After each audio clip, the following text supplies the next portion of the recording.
Hey everybody, it's Mike with Riding in the Ozarks, and recently we upgraded the handlebars on Firecracker's Softail, and today I want to talk to you about 8 things you need to know and consider if you're going to be doing a project like this where you upgrade and install handlebars.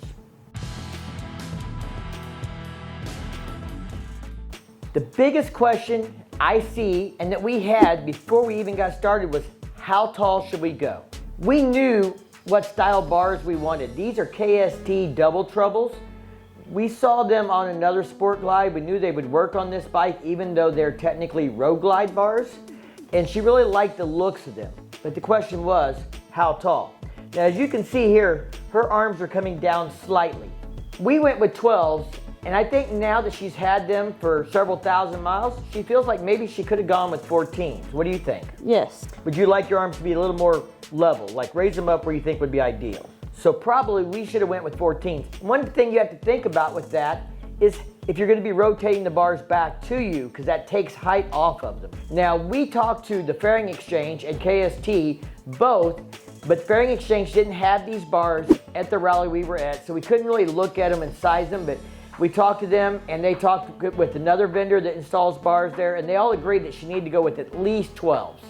So we're not unhappy with the 12s, but almost everybody I talk to always says, I wished I went higher. I wished I went higher. I never hear anybody say, oh, I went too high. I think people are conservative.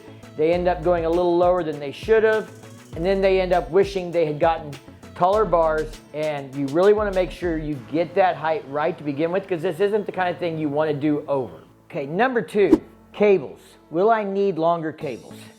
And that's something I can't answer in this video, other than to tell you that on a lot of bikes, you can go online, go to a forum, go to a Facebook group, ask the question or search for the question and find that people have already answered it.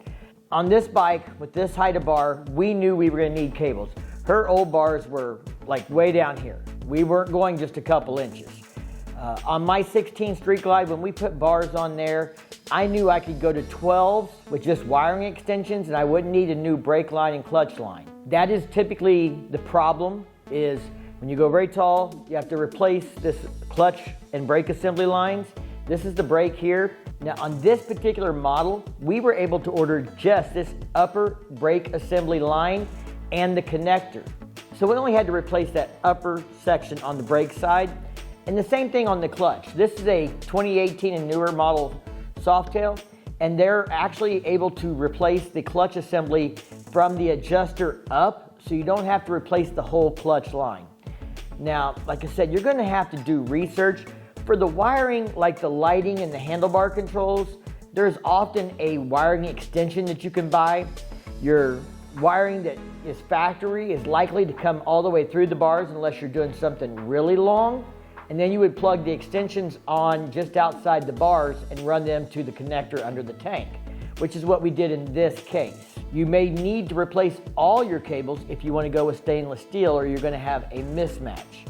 And if that's what you want, so be it. I would make sure I kept the cables the same throughout the system one way or the other. If you're going to convert to stainless steel, I would do the whole brake line assembly, just to have that consistent look and feel to the bike. Now, if you're doing something like this sport glide, you may be able to look at Harley Davidson's OEM part finders and look at something like the cables for a Heritage, which have mini apes, which is what we actually ended up ordering. We ordered the upper brake assembly and the upper clutch line for a Heritage so that we could go with 12-inch bars on the sport glide. And they worked out really well. We don't have too much extra cable. It doesn't rub on the tank or anything else. Fits in the factory wiring looms and things like that. So we're really happy, and it worked out really well. Now, just to give you an idea, buying the cables themselves and doing this job ourselves cost us $326 after tax for just the cables. We spent about $200 on the clutch and brake assembly stuff and about $100 on wiring extensions. Now, there could be additional costs, and we'll talk about that as we go into the other items. All right, item number 3. I want you to consider whether you really want to do this yourself and everything that's involved, and that's what this video is going to help you understand, versus having a shop do it. This is my 16 Street Glide with 12-inch bars on it, And I had these installed by a friend who has an independent bike shop. Now, I didn't just have bars done, I had chrome controls done, heated grips, and some other things, and we did it all at once. When we did her bike, we talked to KST. They recommended we talk to the Fairing Exchange if we wanted to see about having this done by somebody at a rally. We talked to the Fairing Exchange. They were absolutely great and helpful, but unfortunately they did not have those bars in stock, and a lot of times they don't do installs if there are cable replacements because they may not have all the cables that are needed depending on the type of bike and what they may run into with the install. So that's something to consider, but it's an expensive job, but it's worth it. I'm going to tell you that this is not what I would call an easy project. We got it done. We have a whole video on it. If you'd like to see the install process and everything, I'll throw a link to it up here, but it was not an easy install. I mean, it's not like rebuilding a motor, and maybe that's because of the bars we chose to do it on, because they have a hook, just like these have a hook, and that can make that job more difficult. So depending on the kind of bars you're going with, may affect whether you really want to do this yourself or pay someone else to do it. The other thing that you can consider is there are some vendors out there that will sell you the bars pre-wired. In some cases you buy it with the controls already on the bars, and then you just ship them your controls after you take yours apart, like an exchange. There's different options like that. That is something I definitely wished I had considered and thought about doing, and really checking into the price of that, because I think it might have been worth it based on the amount of time and trouble we had getting the bars wired. Item number 4, use your cell phone if you do decide to do this yourself. When you take things apart, make a little video segment talking about what you did, or showing how the cables were routed maybe before you start taking it apart. On this particular bike, where the wiring extensions plug in is underneath the tank, up in the frame. You have to remove the gas tank to get to it. So we took video of those wires as we unplugged those, and then pulled them off the bars to determine which was the left, which was the right, so we knew when we put it back where to plug things in correctly the first time without any trial or error. 5, brake assembly. So things you need to know. First, brake fluid is harmful for paint, especially like .3, .4. I think .5 is not supposed to be as bad, but this system uses .4. That's what modern Softails are using. It's what my Street Glide uses. Things you need to know. For one, you don't want to leave this system exposed. Don't take the cover off and leave it exposed. It will draw moisture from the air, and that makes your brake fluid bad. So don't leave it exposed to the elements. Don't let it draw moisture. If you take the cap off, don't leave it off there for a long time. If you're replacing a brake line, you are going to introduce air into the line. That means you will have to bleed the brakes. There are some different tools that you can use for that, but that's another expense if you don't have those. I used a Mighty Vac to suck the fluid out of here. I tried to use a Mighty Vac to bleed the brakes, and I had very bad luck with that. It kept sucking air around the bleeder valve, so it was hard to tell if I got all of the air actually out of the system. So I ended up doing it the old school way. Since then, I've ordered a one-way bleeder valve. I want to try that next time, because I'm going to be doing this on my Street Glide just to flush the system, because it's now 6-7 years old and has not had the brake fluid completely flushed and changed. Now, when I talk about doing it the old school way, what I did was put a hose on the bleeder valve to run into a container to catch the old brake fluid. You take a wrench, you crack that valve open just enough that when you squeeze this brake lever, it's going to push fluid through. Once you get this brake lever completely depressed, you lock that valve back in place before you let off, so it can't suck air back into the system. It will pull the fluid down from the top. You will have to continuously add fluid to this until you get to a point where you're pushing fluid through that brake valve and you're not getting any air bubbles through there. You'll also see maybe a slight change in the color of the fluid as the new fluid is starting to come through the bleeder valve, and that means you've completely flushed that line. Now, this particular model has ABS. Everybody recommends the proper procedures to have the ABS system flushed using a computer, which means you have to take it to a dealership or know somebody with a computer that can do that. 6, throttle by wire. So you need to look at your bike. A newer bike, you're probably going to have throttle by wire. Older bike, you're going to have throttle cables that come out right here and run outside. If you have throttle by wire, that makes it more difficult because you have a bundle of wires that manage this throttle system, as well as the switch controls like hazards, run, turn signal, as well as your lights. So your turn signal bulbs and that stuff is a separate wiring loom than your controls, which is a separate loom than your throttle by wire. Throttle by wire will have a notched handlebar that this locks into. If you have throttle by wire, you need to make sure the handlebars are notched for throttle by wire as well. If you don't have throttle by wire, that is going to make it a do-it-yourself job easier because you don't have to get that bundle through. When we did this, there's no throttle by wire on the left side. That's the clutch side. So the only thing we had were the control loom and the lighting loom, and those went right through, no problem with the factory connections on them. They fit through and went okay. This side, we couldn't do it. What you're supposed to do is depin the connectors, take them off, and then run them through there.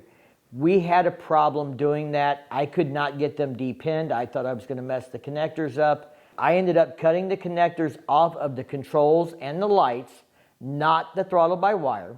We ran the throttle by wire through. Then we ran the control cable and the lighting cables looms through with no connectors on the end, and then I soldered them on to the wire again afterwards. It's not impossible. It's not actually that hard, but it does help if you have some of those little mini jaws to hold the cables for you while you try and do the solder and things like that, which I already had those things. But if you don't have those things, that may be another expense that you need to consider. And if you're not comfortable doing that, that is another reason to consider having a shop or someone else do this job for you. Number 7 is a tip, something we ended up doing. Now, if you do this yourself, when you pull the wiring out of the stock bars, you'll see that, like for the throttle by wire, that the shielding over those wires is actually bigger than it needs to be. It's very loose. Takes up more space than it needs to. It has air in there. It's designed bigger than the amount of wires that are running through it, at least on this particular bike. So what we ended up doing was taking electrical tape, and I pinched that down as tight as I could get it, and then we taped it as tight as we could to make that bundle of wires smaller. That gave us more room to get the control and the lighting cable through, but we, like I said earlier, did have to remove the connectors even then. But I'm not sure we could have done that if we had not taped that loom down. The other thing you can do, and that some people do, is remove that sheathing completely and put shrink wrap over it and then shrink it down and suck it down as tight as you can. We did that on the lighting and control cables because they also are bigger and are not super tight, form-fitting to the wires. They have extra air and space in them, and you can kind of wiggle them around. So to try and get everything as small and tight as possible, we use shrink tube, and we use black electrical tape to tape over the factory loom. I know guys who say they've stripped the insulation, the shielding completely off, and just left the wires bare. That may be something you can do. That's not something I recommend. I think it's good to have some protection over the wires, preferably shrink tube or some kind of shielding over them. All right, number 8, be patient. Expect it to take longer than you expect it to take. Be prepared for it to take longer.